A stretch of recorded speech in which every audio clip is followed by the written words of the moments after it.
Hello friends, आप Mukesh Goyal. I hope कि आप बहुत अच्छे हैं। और फ्रेंड्स, आज हम स्टार्ट जो कर रहे हैं वो ये स्टार्ट कर रहे हैं कि आपके एग्जाम तक हम PYQs की सीरीज चला रहे हैं। प्रीवियस ईयर क्वेश्चंस होंगे। बहुत आराम से हर एक क्वेश्चन को शांति से देखना है और हर कंसेप्ट को पढ़ना है। और जब भी आप पढ़ें तो आप एक व्हाइट पेज लेके बैठें और उसमें जो मैं बातें बताऊं आपको तो वो एज ए शॉर्ट नोट या की नोट्स के रूप में आप लिख के रखें। इससे आपका रिवीजन होगा। और आपको अगर ये सीरीज बहुत अच्छी लगती है, आपको लग रहा है कि इस सीरीज को हमें कंटिन्यू रखना चाहिए, है ना, और ये फ्री सेशन जो यूट्यूब पे कंटिन्यू रहना चाहिए, तो आप मैक्सिमम लोगों तक पहुंचा सकते हैं। मैक्सिमम लोगों तक पहुंचाएंगे तो हमें कॉन्फिडेंस मिलेगा। और दूसरी बात ये हम जज कर पाएंगे कि आपको ये सीरीज बड़ी पसंद आई है, तो हमें मैक्सिमम लोगों तक पहुंचनी चाहिए। मैं सीधी सी बात कर रहा हूं फ्रेंड्स, क्योंकि इसमें हर एक को कॉन्फिडेंस की जरूरत होती है, जैसे आपको वैसे हमें, कि चलो चीजें जो हम कर रहे हैं वो बेहतर है और बहुत लोगों तक पहुंच पा रही है। और मैं हमेशा क्वालिटी पे काम करने पे भरोसा रखता हूं फ्रेंड्स। मैक्सिमम क्वालिटी पे काम करूंगा। जितने भी क्वेश्चंस होंगे, आपको जो प्रीवियस ईयर क्वेश्चंस होंगे, वो जो आपके अभी रिसेंटली जितने भी पेपर होते हैं उनको सबको मैं एनालिसिस करता हूं, वहीं से क्वेश्चन उठाएंगे। ये नहीं होता कि कुछ भी बना दिया, कैसे ही आपको सामने रिप्रेजेंट कर दिया, ऐसे नहीं। बिल्कुल टू द पॉइंट, जो यूजीसी पेपर पूछती है उस तरह की हम बात करेंगे, ठीक है। और हाँ, मैं आपको एक इंफॉर्मेशन और दे देता हूं। जो भी हमारी पीडीएफ होंगी इसकी, जो मैं आपको सेशन ले रहा हूं फ्री सेशन, ये जो भी आपको पीडीएफ होगी आपको इस टेलीग्राम पे मिलेगी, है ना। ये फ्री पीडीएफ होंगी, आपको मैं टेलीग्राम पे वो शेयर कर दूंगा। आपको कई बार रिविजन के लिए पीडीएफ चाहिए तो वहां से आप देख सकते हो। और अपना Telegram SWMG by doctor Mukesh Goyal के नाम से है। और ये टेलीग्राम का लिंक है जो आपको डिस्क्रिप्शन बॉक्स में मिल जाएगा फ्रेंड्स, ठीक है। और ये हमारे पेड बैच के बारे में है। पेड बैच जो हमारा होता है इसकी जानकारी मैं लास्ट में आपको दूंगा कि पेड बैच और इनमें क्या डिफरेंस होता है, पेड बैच कैसे ज्वाइन कर सकते हैं, ये सब बातें मैं लास्ट में करूंगा। चलो हम स्टार्ट करते हैं अपने क्वेश्चन से। तो अपनी स्क्रीन पे क्वेश्चन है कि which of the following tools are use for creating and sharing mind maps, यानी कि निम्नलिखित में से कौन से उपकरण मस्तिष्क मानचित्र सृजित करने और साझा करने के लिए प्रयोग में लाए जाते हैं। तो सबसे पहले माइंड मैप का मतलब आपको समझना है कि माइंड मैप क्या होता है। माइंड मैप का मतलब एक तरह से आप चीजों को इस तरह से याद करना कि वो आप चीजों विजुअलाइज हो जाए आपको चीजें, जैसे आप शॉर्ट नोट बना के ऐसे विजुअलाइज आपको दिखे, माइंड में एक मैप सा बन जाता है। तो आपसे ये पूछा है कि कौन कौन सी टूल्स होती हैं जो एक तरह से माइंड मैप बनाने के लिए यूज होती है। इसमें एक्स माइंड है, माइंडोमो है, गूगल है, माइंड मेस्टर है और माइरो है। तो मैं आपको बता दूं, ये सारे के सारे जो सॉफ्टवेयर हैं, बेसिकली ये सारी की सारी टूल्स हैं, वो यूज होती है किसमें, माइंड मैप में। इनके बारे में हम अभी डिस्कस भी करेंगे, लेकिन इसका आंसर क्या होगा कि ये सारी की सारी जो टूल्स हैं वो यूज होती है किसमें, माइंड मैप में। तो इसका राइट आंसर में जो सारे ऑप्शंस हैं वो दे देते हैं और इनका डिफरेंस भी बताऊंगा, यानी कि A, B, C, D और E ये सब यूज होते हैं। ये बेसिकली होता क्या है, ये क्या क्या माइंड मैप कैसे काम करती है, इसके बारे में हम चलो बात कर लेते हैं। जैसे एक्स माइंड है वो क्या है, माइंड डोमो क्या है, ये सब बात कर लेते हैं। देखो क्या है कि these tools provide features and functionalities that allow user to visualize, organize their thoughts, ideas and information in a hierarchical and interconnected manner। क्या कह रहा है कि ये उपकरण ऐसी सुविधाएं और कार्यात्मकताएं प्रदान करते हैं जो उपयोगकर्ताओं को अपने विचारों, अवधारणाओं और सूचनाओं को पदानुक्रमित और परस्पर संबंध तरीके से व्यवस्थित करने की अनुमति देता है, यानी कि वो चीजों को अच्छे से याद रखना, विजुअलाइज करवाने की बात करते हैं। तो एक्स माइंड क्या है अगर बात करें, है ना, तो X mind is a popular mind mapping software. ये एक माइंड मैपिंग सॉफ्टवेयर है that offer various feature for creating, organizing and sharing mind map. यानी कि एक्स माइंड है एक बहुत ही पॉपुलर क्या है, मैपिंग सॉफ्टवेयर है जो माइंड मैप बनाने में हेल्प करता है। तो एक तो ये एक्स माइंड हो गया। एक है माइंडोमो। माइंडोमो एक वेब बेस्ड, एक वेबसाइट आधारित माइंड मैपिंग टूल है, ठीक है। तो इसमें इसीलिए सारे ऑप्शंस गए थे। That enables users to create and collaborate on mind map online. ये ऑनलाइन माइंड मैप बनाने में बहुत हेल्प करता है, ठीक है। और अगर बात करें गूगल एक ऑनलाइन माइंड मैपिंग टूल है, ये भी गूगल भी, ठीक है। और ये यूजर्स को अलाउ करती है कि वो माइंड मैप बना सकती है और अपना जो माइंड मैप बनाए उसको शेयर भी कर सकती है रियल टाइम में, ठीक है। ये भी इसकी वो क्या है, ये भी अलाउ करती है यूजर को। और माइंड मेस्टर है वो एक क्लाउड बेस्ड माइंड मैपिंग है। क्या है, एक क्लाउड बेस्ड माइंड मैपिंग है जो यूजर्स को क्रिएट करने में, शेयर करने में, कोलैबोरेट करने में माइंड मैप को हेल्प करती है, ठीक है। और माइरो भी क्या है, एक माइंड मैप है, वर्सेटाइल ऑनलाइन कोलैबोरेशन प्लेटफॉर्म है that support various visual tools including mind mapping for teams to ideate, organize and collaborate। ये सब में हेल्प करती है। यहाँ पे मैंने सिर्फ इंग्लिश लिखी है, इसके पीछे कारण ये है क्योंकि ये सॉफ्टवेयर वगैरह है, तो ये आपको पता है थोड़ा इंग्लिश इसमें पढ़नी पड़ेगी, तो ऐसी कुछ बात नहीं है। बस आपको ये याद रखने हैं कि ये सारी की सारी जो टूल्स हैं इनके नाम याद रखने हैं, ये माइंड मैप में हेल्प करती है। ठीक है, तो आपको कोई नाम दिखे कि आपको ऐसे भी पूछा जा सकता है कि कौन सी टूल माइंड मैप में, इसमें 2 दे दे 3 दे दे, तो इसके सब के नाम आप अभी नोट कर लो ऐसे व्हाइट पेज में कि ये माइंड मैप बनाने में होती है। माइंड मैप का मतलब तो समझ गए ना, जैसे मैं कहता हूं कि की नोट शॉर्ट नोट बनाओ, आपके माइंड में एक मैप बन जाए, ये चीज ऐसे है, आप वो चीजें विजुअलाइज करने लग जाओ। ठीक है, ये ध्यान रखना है। चलो, आई थिंक आपको समझ में आया होगा। नेक्स्ट क्वेश्चन क्या कहता है, इसको आप क्या करें, पहले रोक के इस जब मेरा आंसर सुनने से पहले आप इसको कमेंट में बताएं कि आपका आंसर क्या हुआ है। ठीक है, क्वेश्चन है कि which of the following are the ways to increase motivational climate in the class. बहुत सिंपल क्वेश्चन है कि कक्षा में अभिप्रेरणात्मक वातावरण में अभिवृद्धि के उपाय निम्नलिखित में से कौन से हैं। यानी कि आप किसी क्लास में हैं और उसमें मोटिवेशनल क्लाइमेट बढ़ाना चाहते हैं, यानी कि अभिप्रेरणात्मक जो वातावरण है उसमें अभिवृद्धि करना चाहते हैं, तो आप क्या करोगे, उसमें क्या तरीके हैं आपके पास। तो पहला है use variety of instruction strategy to maintain student interest. बहुत ही पॉजिटिव ऑप्शन है, कह रहा है कि विद्यार्थियों की अभिरुचि बनाए रखने के लिए निर्देशात्मक रणनीतियों के विभिन्न प्रकारों का प्रयोग करना। बिल्कुल, अगर विद्यार्थियों का इंटरेस्ट होगा तभी होगा ना, जब वो मोटिवेट होंगे, तो इंटरेस्ट बनाए रखने के लिए वो वैरायटी ऑफ इंस्ट्रक्शंस उसके पास होंगी, तो ये बिल्कुल ठीक बात है। दूसरा, give student opportunities to share their experience and learning with each other. कह रहा है कि विद्यार्थियों के एक दूसरे के साथ अपने अनुभव एवं अधिगम के साझा करने के अवसर प्रदान करना, यानी कि हम स्टूडेंट को अपॉर्चुनिटीज दें कि अपने एक्सपीरियंस को एक दूसरे के साथ शेयर करें। अगर वो अपनी लर्निंग के एक्सपीरियंस को एक दूसरे के साथ शेयर करने, यानी कि हम एक तरह से लर्निंग सेंटर्ड अप्रोच को अपनाने जा रहे हैं, और इससे लोगों को, आपको पता है, स्टूडेंट्स में इंटरेस्ट भी पैदा होगा और एक मोटिवेशनल क्लाइमेट होगा, क्योंकि बहुत पॉजिटिव बात कर रहा है। तो ये भी होगा, ए हो गया, बी हो गया। सी कह रहे हैं allow sarcasm and superiority to exhibit in classroom। कक्षा में एक तरह से व्यंग्य या कटाक्ष करना और श्रेष्ठता प्रदर्शित करने की अनुमति देना, कि मैं श्रेष्ठ हूं, या फिर किसी पे कटाक्ष करना, ये तो एक नेगेटिव ऑप्शन है, ये किसी भी तरह कोई मोटिवेशनल क्लाइमेट क्लास में नहीं रखेगा, तो सी को हम एलिमिनेट कर देंगे, सी किसी भी हालत में नहीं आएगा। डी ऑप्शन है fostering classroom atmosphere which is based on trust and cooperation. विश्वास एवं सहयोग पर आधारित कक्षा के वातावरण को प्रोत्साहन देना। बिल्कुल, आप इसमें बहुत पॉजिटिव है कि इसमें आप एक दूसरे का सहयोग करके, कोऑपरेट करके बात करेंगे, पढ़ाई करेंगे। तो ए भी ठीक है, बी भी ठीक है और डी भी ठीक है, यानी कि राइट ऑप्शन सी हो गया। अब आपको ये क्वेश्चन बहुत इजी लगा है, कोई दिक्कत नहीं है, तो अभी ऐसे ही आ जाएगा कि आपको इफेक्टिव टीचिंग के लिए क्या करना चाहिए। तो ये जो 3 ऑप्शन है, A B D, effective teaching के लिए भी हेल्पफुल हो गए। इसलिए कह रहा हूं कि हर चीज इंटरकनेक्टेड है, हर चीज आपको काम आएगी। कम्युनिकेशन में भी बहुत काम आएगी कि किस तरह का कम्युनिकेशन करना चाहिए क्लास में मोटिवेशनल माहौल बनाए रखने के लिए, तो इस तरह का कम्युनिकेशन करना चाहिए। तो हर चीज इंटर रिलेटेड है, इस तरह से हमें देखना है। प्लीज आप इस चीज को ध्यान रखें, ठीक है। नेक्स्ट क्वेश्चन है, यहां पे 2 स्टेटमेंट दिए हुए हैं और दोनों स्टेटमेंट्स के बारे में जान लेते हैं। पहला स्टेटमेंट कह रहा है कि metacognition is the understanding about one's own use of language. Metacognition अपने ही भाषा प्रयोग की समझ है, एक तो ये कह रहा है। दूसरा कह रहा है mnemonics is the knowledge about on thinking process, यानी कि स्मृति विज्ञान अपनी ही सोचने की प्रक्रिया का ज्ञान है। आपको मैं बता दूं, ये दोनों के दोनों स्टेटमेंट है, ये दोनों स्टेटमेंट गलत है, इसमें कोई भी स्टेटमेंट ठीक नहीं है।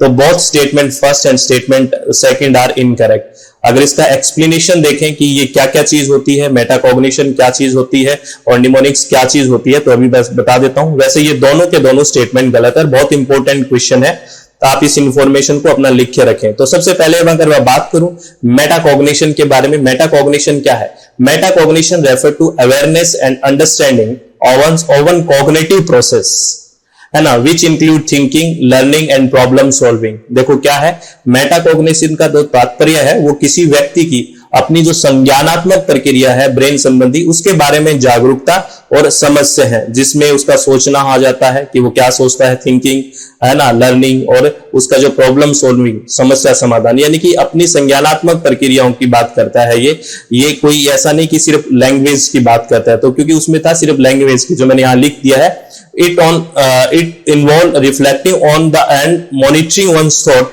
knowledge and strategies. It is not specially related to understanding of one's own use of language. इसमें किसी व्यक्ति के विचारों, ज्ञान और रणनीतियों पर चिंतन करना है, उनकी निगरानी करना शामिल है।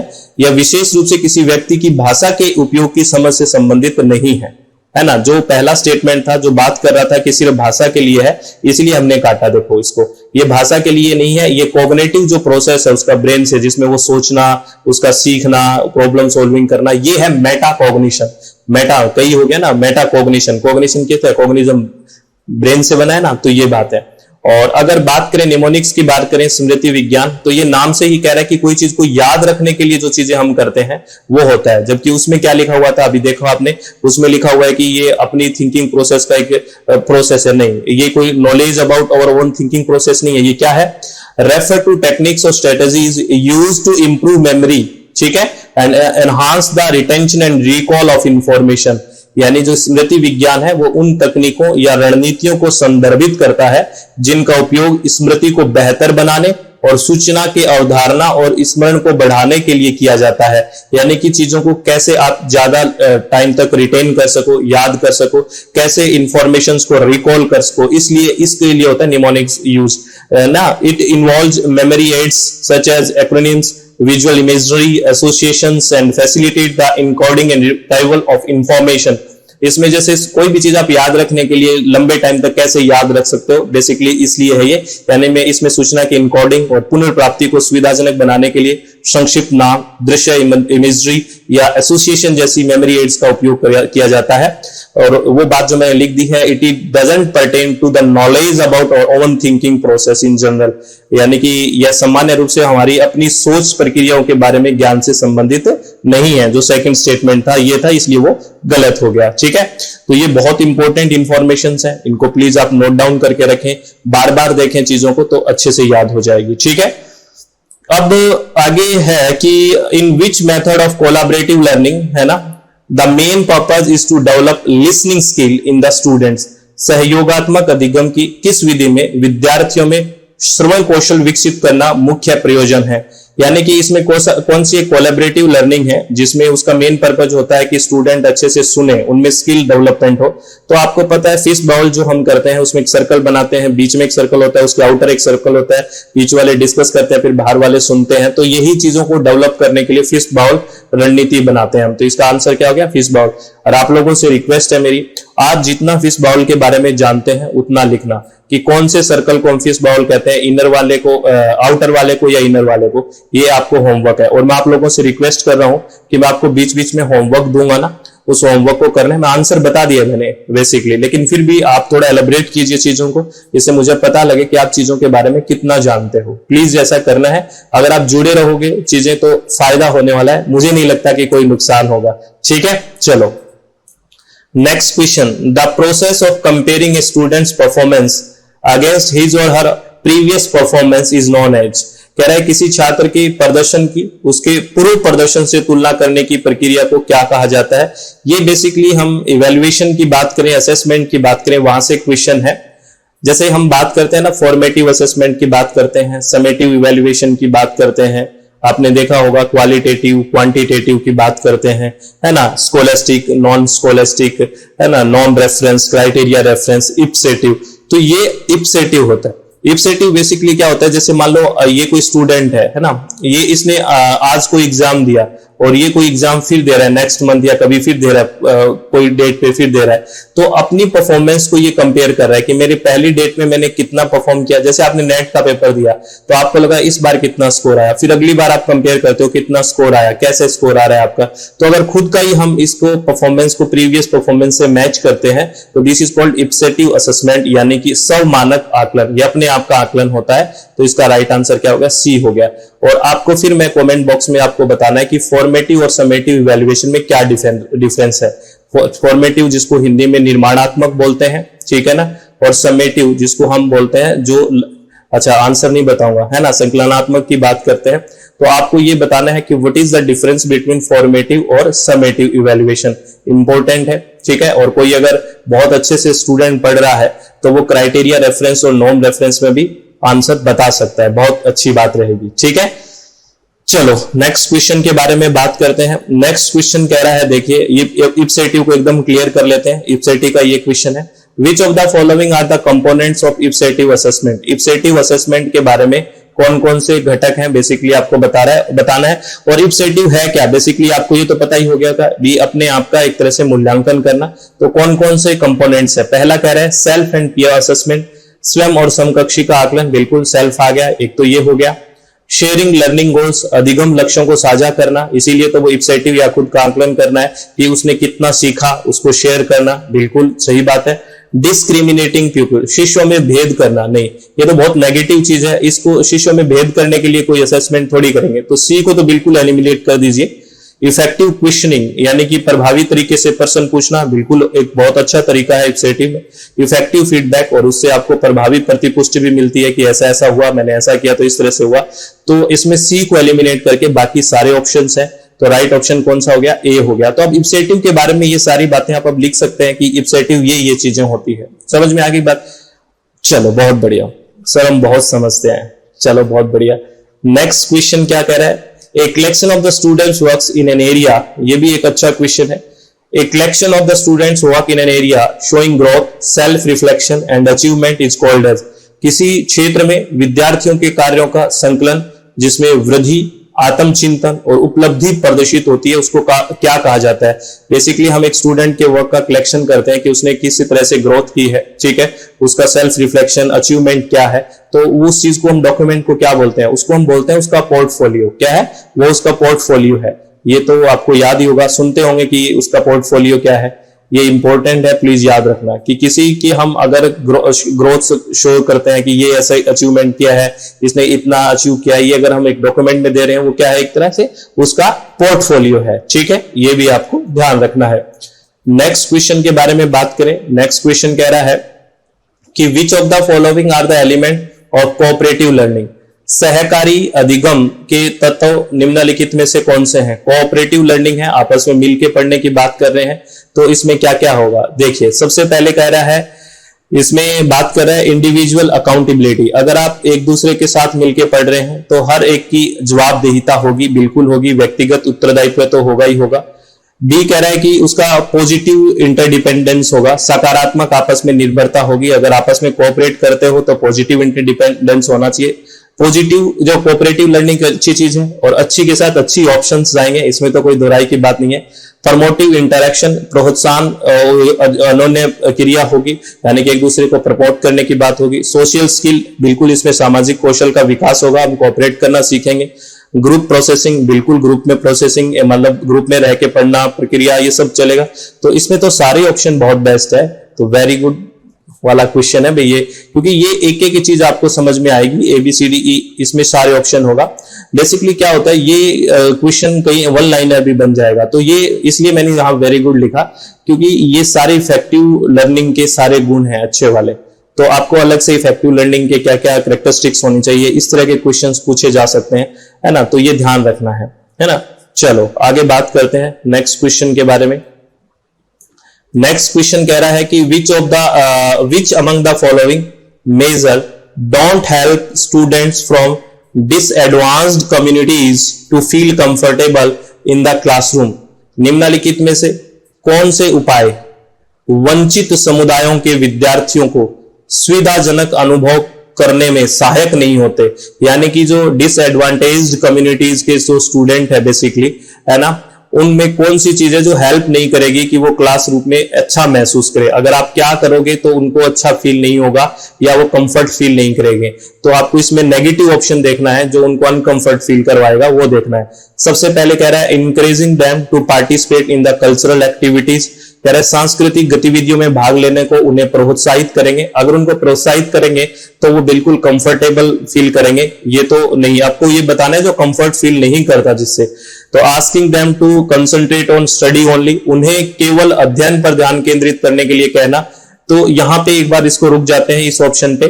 थर्ड देखो, inviting successful persons from disadvantaged communities, यानी कि वंचित समुदायों से सफल व्यक्तियों को आमंत्रित करना। अगर ऐसा हम करते हैं तो उनको भी कॉन्फिडेंस फील होगा और कंफर्ट फील करेंगे। डी कह रहा है trying to understand their struggle and difficulties genuinely, यानी कि उनके संघर्ष और कठिनाइयों को सही ढंग से समझने का प्रयास, तो वो कंफर्ट फील करेंगे। तो कौन सा है? बी ऑप्शन, जो उसको कोई कंफर्ट में हेल्प नहीं करेगा। आप उनको कह रहे हो सिर्फ पढ़ाई पे ध्यान दो और कुछ नहीं करना, तो उससे कंफर्ट फील नहीं करेंगे। और ओनली वाले ज्यादातर चीजें खराबी होती है, ठीक है ना। Asking them to concentrate to study only, कह रहे हो आप उसको केवल अध्ययन पर ध्यान केंद्रित करो और कुछ नहीं, फिर वो घुल मिल कैसे पाएंगे भाई? वो वैसे ही आप कह रहे हैं इस क्वेश्चन में है कि वो डिसएडवांटेज्ड कम्युनिटी से पहले से ही उनको इस तरह से फील करवाया गया, और वापस आप कह रहे हो सिर्फ पढ़ाई पे ध्यान दीजिए, तो ये थोड़ा सा गलत हो जाएगा। उनको कंफर्ट फील करवाना भी बहुत ज्यादा जरूरी है, तो ये नहीं आएगा। चलो आगे नेक्स्ट क्वेश्चन है कि ये कह रहा है in learner centre teaching environment students, learner centre teaching का इन्वायरमेंट है, यानी कि शिक्षार्थी केंद्रित शिक्षण परिवेश में विद्यार्थी, लर्नर सेंटर्ड होता है, टीचर सेंटर्ड होता है। लर्नर सेंटर्ड में मतलब होता है कि लर्नर जो होता है, जो शिक्षार्थी होता है, वो एक्टिवली पार्टिसिपेट कर रहा होता है, तो मतलब वो सेंटर में होता है। और टीचर सेंटर्ड में होता है। तो देखिए क्या कह रहा है कि लर्नर सेंटर्ड में क्या कह रहा है? Actively participate in their own learning, अपने स्वयं के अधिगम में सक्रिय रूप से भागीदार रखते हैं, बिल्कुल होगा। और पैसिव लर्नर, निष्क्रिय श्रोता होते हैं, पैसिव थोड़े होते हैं, वो तो एक्टिव लर्नर होते हैं, है ना। पैसिव लर्नर तो किस में होते हैं वो, या पैसिव लिसनर किस में होते हैं? पैसिव लिसनर तो होते हैं टीचर सेंटर्ड में, ठीक है ना। जबकि यहाँ पे कैसा इन्वायरमेंट है? लर्नर सेंटर्ड है, तो वो एक्टिवली होंगे। Are considered as having similar abilities, और माना जाता है अगर हम लर्नर सेंटर्ड की बात कर रहे हैं तो उसमें सिमिलर एबिलिटी वाले, समान योग्यताएं वाले स्टूडेंट बैठे हैं, तब हमने लर्नर सेंटरिंग अप्रोच किया है, तो बिल्कुल ये भी ठीक है। Make decision about what and how they will learn, वे निर्णय करते हैं कि वे क्या और कैसे सीखेंगे, क्योंकि उन्हीं पे डिपेंड है, तो वे ही निर्णय करेंगे, तो ये भी ठीक है। तो इसमें बी को एलिमिनेट कर देंगे, ए, सी और डी आ जाएगा। ए, सी और डी का राइट ऑप्शन ये सी हो गया, तो सी इज द राइट ऑप्शन। ये बहुत इंपॉर्टेंट क्वेश्चन था भाई, ये से भी ध्यान रखना है, क्योंकि टीचर सेंटर्ड और लर्नर सेंटर्ड से बहुत अच्छे क्वेश्चन पूछे जाते हैं। तो ये सारे क्वेश्चंस थे फ्रेंड्स, आप लोगों को अच्छा लगा तो मैक्सिमम लोगों तक आप शेयर कर सकते हैं, है ना। और आप इसको अगर अच्छा लगा तो लाइक भी करें और ज्यादा से ज्यादा सब्सक्राइब करें। इससे क्या होता है फ्रेंड्स, मोटिवेशन की जरूरत सबको होती है, और मोटिवेशन की जरूरत होगी। और हमें एक दूसरी बात, मोटिवेशन के साथ साथ हमें अगर रिस्पॉन्स अच्छा मिलता है तो हम इस चीज को कंटिन्यू करेंगे, और हमें लगेगा कि आपको ये चीजें ठीक लग रही है, तो हम इस चीज को कंटिन्यू करेंगे, ठीक है। तो आप ऐसा कर सकते हैं। और अब मैं आपको पेड बैच के बारे में बता देता हूं। और हाँ, इस लेक्चर की पीडीएफ आपको मिल जाएगी अपने टेलीग्राम पे। अगर पीडीएफ चाहिए तो यहाँ टेलीग्राम से आप ले सकते हो, है ना। ये अपना टेलीग्राम है, इसका लिंक भी आपको डिस्क्रिप्शन में बॉक्स में मिल जाएगा। SWMG by doctor Mukesh Goyal के नाम से टेलीग्राम है, इसका ये लिंक है, ये डिस्क्रिप्शन बॉक्स में मिल जाएगा। और अगर पेड कोर्स की बात करें तो अपनी वेबसाइट है www.swmg.in और मोबाइल एप्लीकेशन SWMG, और ये अपना कॉन्टैक्ट नंबर। और हाँ, आपको अगर पीडीएफ टेलीग्राम पे आप नहीं है तो कॉन्टैक्ट नंबर पे भी आप व्हाट्सएप कर सकते हैं कि पेपर 1 की आज की पीडीएफ तो आपको व्हाट्सएप पे भी आ जाएगी, ठीक है। तो इसमें पेड बैच में हम पेपर 1 लाइव प्लस रिकॉर्डेड पढ़ते हैं, लाइव भी मिलता है डेली, अगर लाइव नहीं सुन पाते तो रिकॉर्डेड, हिंदी और इंग्लिश दोनों माध्यम में होता है। और हाँ, आपके घर पे फ्री में बुकलेट्स आएंगी पेपर 1 की, उनका कोई एक्स्ट्रा चार्ज नहीं होगा। पेपर 2 हम यहाँ पे पढ़ते हैं EVS इन्वायरमेंटल साइंस, जिसमें आपकी बुकलेट्स घर पे आएगी, पेपर 2 की भी, वीडियो लेक्चर्स भी मिलेंगे, और यहाँ पे जो लाइव डिस्कशन होगा PYQs में, उसमें डाउट वगैरह भी आप पूछ सकते हैं। और पेपर 2 हम एजुकेशन पढ़ते हैं, शिक्षा शास्त्र पढ़ते हैं, इसकी पीडीएफ भी आपके पास मिल जाएगी, उनका प्रिंट भी निकलवा सकते हैं आप, और कॉम्बो पैकेज भी आप ज्वाइन कर सकते हैं फ्रेंड्स, ठीक है। तो ये जो अपना वेबसाइट का लिंक है ये भी डिस्क्रिप्शन बॉक्स में मिल जाएगा, सीधा से www.swmg.in और मोबाइल एप्लीकेशन SWMG, और ये कॉन्टैक्ट नंबर है। तो आप अपने चित्त को शांत रखें, और ये लाइन है ना, इसको पढ़ना नहीं है, इसको जीवन में डालना है कि अपना चित्त शांत रखें, खुशी से पढ़ाई करें, किसी की कोई टेंशन ना हो दिमाग में, अच्छे से कंटिन्यू चीजों को करना है, बेहतर तरीके से करना है। और मैं कोशिश करूंगा कि आपके साथ हमेशा बना रहूंगा डेली बेसिस पे। मैं देखो फ्रेंड्स क्वालिटी पे ध्यान देता हूं, मुझे ये नहीं कि बस ये बना दो, फटाफट कर दो, ये कर दो, वो कर दो, प्लीज होता नहीं है, क्या करूं, ठीक है।